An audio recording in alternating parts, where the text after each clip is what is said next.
tujuan ujian itu bukan melemahkan kita, justru menguatkan kita. Bukan menghinakan kita, justru memuliakan kita. Karena Allah ingin menaikkan level kita. Setiap orang kalau ingin naik level, maka dia harus diuji dulu. Anak sekolah untuk naik kelas, ujian dulu. Dia mau menempati tempat yang lebih baik, dia ujian dulu. Dia ingin mendapatkan sebuah prestasi, dia ujian dulu. Jadi sejatinya ketika kita diuji, tujuannya hanya satu, Allah ingin memantaskan kita. Maka itu terjadi di 20 tahun yang lalu. Dan apakah ini terjadi begitu saja? Tidak pernah terjadi di zaman dahulu. Di masa Rasulullah pun pernah terjadi. Di Madinah sebelum Islam datang, sebelum Rasulullah datang, dua suku besar berkelahi, berperang setiap hari, setiap saat selama 120 tahun. Suku Aus dan suku Khazraj. Lalu Rasulullah utus sahabatnya yang pintar berdiplomasi, melakukan negosiasi, yaitu Mus'ab bin Umair, untuk berdakwah di negeri Yasrib. Dua suku ini, kepala suku dan pembesar-pembesarnya sudah banyak masuk Islam, tapi mereka tetap masih berperang. Mereka masih tetap melakukan kegiatan-kegiatan yang justru menghabiskan energinya, membunuh banyak keluarga dan saudara-saudaranya. Baru ketika Rasulullah datang, Rasulullah memberikan kesempatan kepada mereka untuk mendamaikan, memberikan kesempatan kepada mereka untuk menjadi saudara di Bukit Aqabah yang disebut dengan perjanjian Aqabah, Baitul Aqabah. Dan ini diabadikan oleh Allah dalam Quran surah Ali Imran ayat 103. Wa'tasimu bihablillahi jami'an, dan berpegang teguhlah kamu kepada agama Allah. Artinya apa? Bersatu padulah kamu. Wala tafarraqu, dan janganlah kamu bercerai-berai. Sapu lidi itu akan kuat ketika dia menyentuh berbagai macam lidi. Dia bisa membersihkan halaman yang kotor. Dia bisa membersihkan sampah-sampah yang berserakan. Kuat dia, tidak akan mampu dipatahkan oleh orang lain yang kuat. Tapi ketika dia sendiri-sendiri, maka dia akan kalah. Dia tidak akan mampu membersihkan kotoran yang ada di sekitar. Begitu juga sebuah bangsa. Kalau dia tercerai-berai, masing-masing mengandalkan egonya, masing-masing melebihkan sukunya, masing-masing mengatakan keluarganya yang terbaik, maka bangsa itu tidak akan pernah besar. Kalau hari ini Indonesia diuji dengan berbagai macam ujian, karena Allah ingin memantaskan bangsa ini menjadi bangsa yang besar. Makanya kita bersyukurlah ketika kita hidup, ketika kita dalam kondisi yang aman. Kenapa kita bisa merasakan nikmat ini? Karena pendahulu kita, mereka tidak sekedar menerima nikmat Allah, tapi mereka memberi, berbagi dengan kenikmatan tersebut. Sebuah nikmat baru terasa nikmatnya ketika kita bisa berbagi. Harta itu adalah nikmat paling rendah. Kapan? Ketika kita menerimanya saja. Tapi ketika harta ini kita bagi kepada orang lain yang sedang kekurangan, sedang membutuhkan, maka level harta ini akan naik menjadi yang tertinggi. Rasul mengatakan, al-yadul ulya khairu min al-yadi sufla. Tangan yang di atas lebih baik daripada tangan yang di bawah. Para pejuang dulu, mereka tidak mau menerima kemerdekaan ini begitu saja tanpa usaha. Mereka tidak mau berada di zona nyaman. Apa yang terjadi? Ada kata Jenderal Besar Sudirman dalam kondisi sakit, dengan tubuh yang ringkih, dengan badan yang kurus, dengan harus ditandu, harus terpaksa pakai tongkat, tidak bisa berdiri. Tapi beliau tidak mau berada di zona nyaman. Padahal kalau waktu itu mengatakan saya mundur karena saya tidak sanggup, Presiden pun akan memberikan kesempatan, prajuritnya pun akan maklum dengan kondisinya.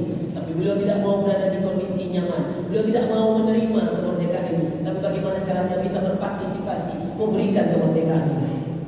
Dan itulah yang dilakukan oleh orang-orang tua kita terdahulu. Ketika mereka diberikan oleh Allah kesempatan untuk menerima nikmat yang begitu besar, mereka juga mau berbagi. Mereka wakafkan tanahnya untuk masjid, mereka wakafkan tanahnya untuk pesantren, untuk sekolah, mereka wakafkan tanahnya untuk bisa dilalui oleh orang lain sehingga orang bisa melakukan aktivitas. Adakah mereka merasakan rugi? Tidak. Justru kenikmatan itu baru terasa nikmat ketika kita bisa berbagi dengan orang lain. Para pejuang kita dulu tidak mau mereka kalau menerima saja tanpa ada ikut berbagi. Kenapa kita hari ini hambar dengan kemerdekaan? Karena kita hanya menerima. Kita enggan untuk berbagi. Kita tidak mau berpartisipasi. Kita selalu bertanya, apa yang sudah negara berikan kepada saya?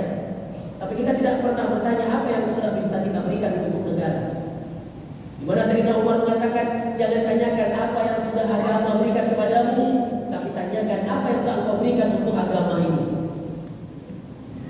Sahabat-sahabat itu meninggalkan semua kenikmatannya untuk bisa berbagi dengan orang-orang lain, supaya orang lain juga bisa mendapatkan kenikmatan tersebut. Bukan cuma mereka yang bisa mendapat hidayah, tapi orang lain juga bisa merasakan nikmatnya berada dalam hidayah. Bukan mereka saja yang bisa mendapatkan nikmatnya sholat, tapi mereka juga berupaya supaya orang lain bisa merasakan nikmatnya bersatu dalam hati Allah Subhanahu wa Ta'ala. Oleh karena itu jamaah dimuliakan Allah, kalau hari ini kita enggan, kita tidak disuruh lagi berperang, kita tidak lagi disuruh untuk angkat senjata, kita tidak lagi disuruh melawan musuh-musuh yang akan merongrong negara.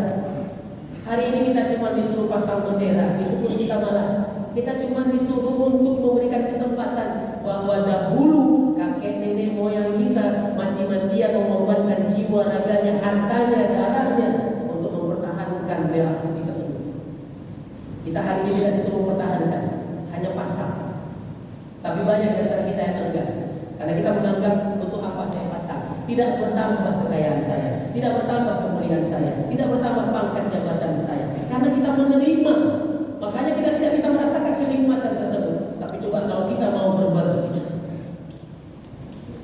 Ada satu orang raja, ketika dia sudah mengalahkan sebuah bangsa, lalu dia berjalan dengan pasukannya untuk melihat wilayah kekuasaan barunya. Di sana dia menyaksikan, melihat seorang kakek-kakek yang sedang menanam pohon kelapa. Ketika didekati, raja tadi bingung. Kakek tua ini untuk apa dia menanam kelapa? Karena kelapa ini berbuahnya lama, 10 tahun kemudian baru dia berbuah. Ketika ditanya, wahai kakek, untuk apa engkau menanam kelapa? Supaya pohon kelapa ini bisa tumbuh besar dan berbuah. Untuk apa kamu menanamnya kalau nanti dia berbuah kamu sudah mati? Tapi kakek itu menjawab dengan jawaban yang sangat luar biasa. Aku menanamnya bukan untuk diriku, tapi aku menanamnya untuk anak, cucu, dan keturunanku. Itulah yang dilakukan oleh para pejuang dahulu. Mereka berperang bukan untuk namanya disebut sebagai pahlawan, tapi dia ingin anak keturunannya, saudara-saudaranya, handai tolannya, masyarakat yang ada di sekitarnya bisa merasakan manfaat dari perjuangannya. Khairun nas anfa'uhumun nas. Manusia yang bermanfaat itu, yang baik itu adalah yang bermanfaat bagi orang lain. Kita belum bisa menunjukkan prestasi kita, kita belum bisa memberikan sumbangsi kita untuk negara ini. Pertanyaannya, sudah kita bersyukur kepada Allah Subhanahu wa Ta'ala? Kalau kita tidak bisa bersyukur kepada manusia, berarti kita tidak akan pernah bisa bersyukur kepada Allah. Rasul mengatakan, "Man la yashkurin nas, lam yashkurillah." Barang siapa tidak bersyukur kepada manusia, siapa manusia itu? Pejuang-pejuang yang sudah mendahului kita, kakek dan nenek moyang kita yang sudah berperang dengan senjata ala kadarnya, sudah berperang untuk memberikan, mempertahankan kemerdekaan ini. Mereka mencari satu kematian, yaitu mati syahid, yang dengan itu dia akan bisa hidup mulia. Kita tidak bisa bersyukur dengan perjuangan mereka. Sejatinya kata Rasulullah, kita tidak bersyukur kepada Allah. Man la yashkurin nas, lam yashkurillah. Barang siapa yang tidak bisa bersyukur kepada manusia, berarti dia tidak bersyukur kepada Allah. Berarti kita termasuk orang-orang yang kufur terhadap nikmat Allah yang hari ini bisa kita rasakan, yang hari ini bisa kita nikmati. Nikmatnya kita bisa beribadah hari ini karena perjuangan orang-orang terdahulu di antara kita. Mereka tidak mencari kesenangan, mereka tidak mengumpul kekayaan, mereka tidak ingin namanya tertulis sebagai pahlawan. Karena banyak, kata Rasulullah, orang yang berperang justru dia masuk neraka. Kenapa? Karena dia berperang untuk berharap disebut sebagai pahlawan. Banyak orang kaya yang bersedekah justru masuk neraka karena dia bersedekah supaya dia disebut dermawan. Banyak orang yang menuntut ilmu justru masuk neraka karena dia menuntut ilmu supaya dia disebut sebagai cendekiawan. Tapi ketika ada orang yang beribadah diam-diam, ketika dia ada bersedekah diam-diam, disitulah Allah memuliakan dia, disitulah Allah memberikan kenikmatan yang besar kepadanya ketika dia bisa berbagi dengan semua harta-hartanya. Mudah-mudahan kita semua diberikan kesempatan oleh Allah, bukan hanya sekedar menerima nikmat ini, tapi bisa berbagi dengan nikmat Allah yang begitu besar. Bagaimana caranya? Harta yang tadinya nikmat paling rendah bisa kita tukar menjadi harta yang levelnya menjadi tertinggi ketika kita bisa berbagi dengan orang-orang yang ada di sekitar kita. Mudah-mudahan ada manfaatnya. Barakallahu li wa lakum fil Qur'anil azim wa nafa'ani wa